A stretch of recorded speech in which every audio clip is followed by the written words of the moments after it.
Good morning, Throttle fam. My name is Mickey Andrade. If you guys don't already subscribe and watch our videos, we're gonna try something a little different today. It's 6 o'clock in the morning. I'm headed down to the hunt quarters, and I'm gonna be headed to the airport after I meet up with TJ and Calvin. We're headed to Hawaii for SPOCON.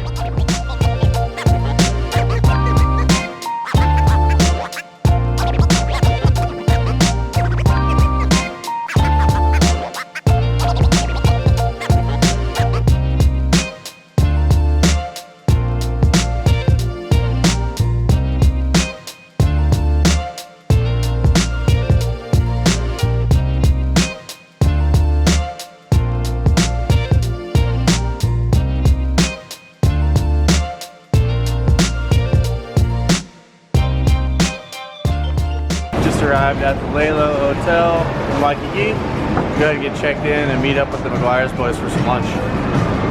Alright, so we've met up with the McGuire's team. TJ, Calvin, and I are going to jump in the Uber and head over to Blaisdell. It's going to be a good show. I have a good feeling about this. Here we go. Damn. This is pretty nuts. Look at all the NSXs. Oh, I see what I want to look at.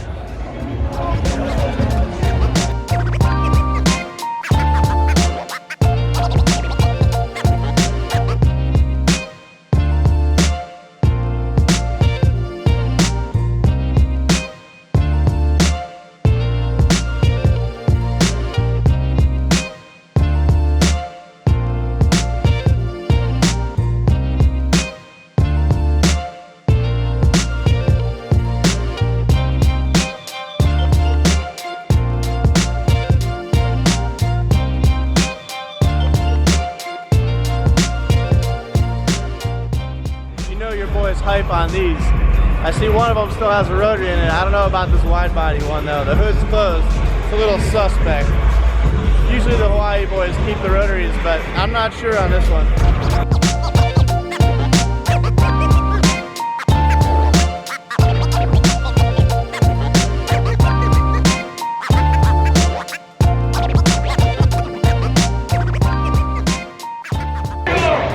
Alright boys, that's a wrap on SPOCON, Hawaii.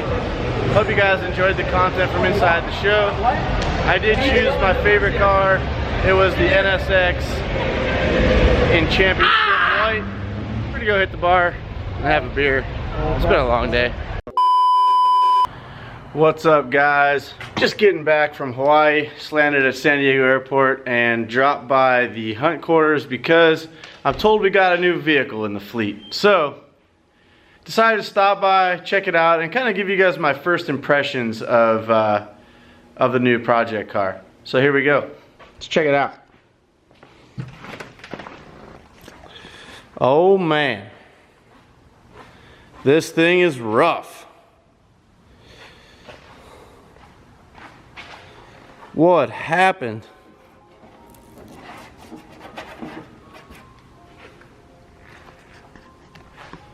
Holy cow. Well, it's pretty clear that wherever this car was purchased from was either really hot and ungaraged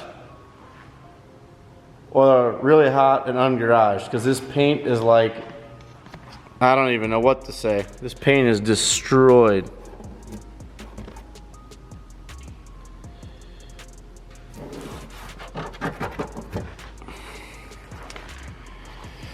So my first initial impression is car looks pretty complete. I see an aftermarket exhaust on here. Oh, what are these? Arizona plates. Well, that explains the hot and ungaraged. Looks like it was probably stored outside in Arizona for a long time. Seems the driver's side is a lot worse than the passenger side. Passenger side is actually in pretty decent shape until you get to the front. Wow. Looks like we've got a bit of rust on the sunroof. That's going to be a problem. That's going to need to be replaced. Oh, and all the molding trims are destroyed.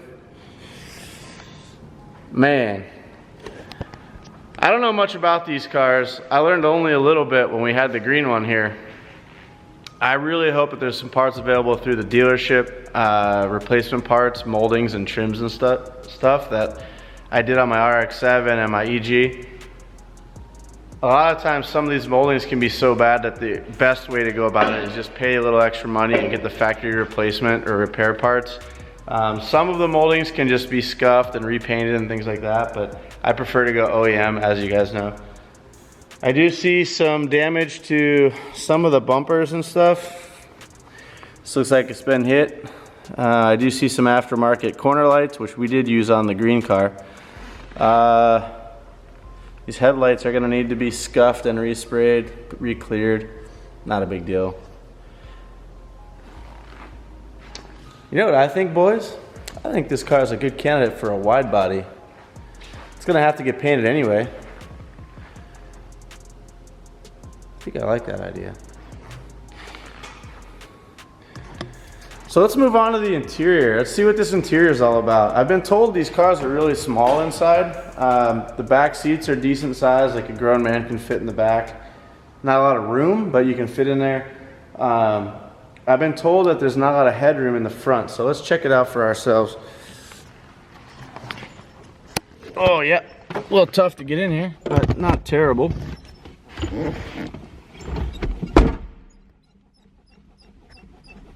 You guys hear that? Squeaky seats.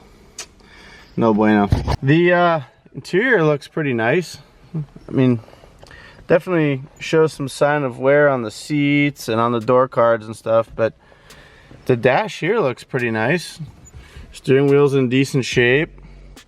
Door cards in decent shape. Still a little filthy, but what do you want from a car that's super old? Let's try to start it. Hey, it runs. AC works. Man, look at that. Looks like some Nintendo shit. Sounds pretty good. Oh, I see something that gets my attention. Active Aero. Does this actually work? Oh, you guys ready for this? Oh, we got an Active Aero wing in the back. That's pretty slick. It's a little squeaky. Probably just needs to be looked at and lubed up, but hey, that's good. These cars usually, Active Aero is usually broken on these cars, so that's a nice bonus. Just fix it up a little bit. I don't know if the front actually has an Active Aero lip or not. Not sure. Definitely has a... Alright, so my first impression is it's not a bad car. It's pretty whole. It's all there. I do see that there's a bunch of surface rust on some of these panels. Just a good rock stuck in here. I mean, how often do you pull a rock that size out of your wheel well? Jesus. This concerns me. I haven't seen under the car yet. Judging by the fact that I think this car was stored outside and potentially in Arizona or California, I'm hoping that the undercarriage isn't completely smoked like an East Coast car. Let's walk around and see if we can get into the trunk. Yes, there we go. The Active Aero is actually pretty cool. The Active Aero wing. So it looks like it's kind of a overlay on top of the trunk deck. This is the trunk deck here, and this is where the wing mounts. And it's got its own piece. And what I was seeing was it was extending from the base and flipping up. So we'll have to check that out when we have some more time. But this is interesting. So the cargo cover is actually in place. This is one of those items that a lot of times gets lost on a lot of cars because, oh, sorry, I'm trying to put this thing back on. It gets removed and thrown in the garage and then, oh my gosh. At any rate, I would love to put it back on, but I need two hands, and holding the camera Oh, there we go. So this is one of those items that gets removed, chucked in the garage, and when the car is sold, it gets forgotten. So a lot of people don't have this part. I think it's a handy little thing to have. It retracts as the trunk goes down and up, so it covers what's in here. Looks like we've got some bits. Looks like a mid pipe. Oh, it looks like some sort of gated Ferrari style shifter thing. Well, that's cheesy. And we've got service manuals, electrical, and body and chassis. Those are nice to have, but I'm a little concerned why the previous owner would have service manuals for this car. Does that mean that it has needed a lot of service over the course of its life? Or is it just a prepared owner that wanted to have the stuff just in case he wanted to work on it? Let's pop the hood, see what we got under here.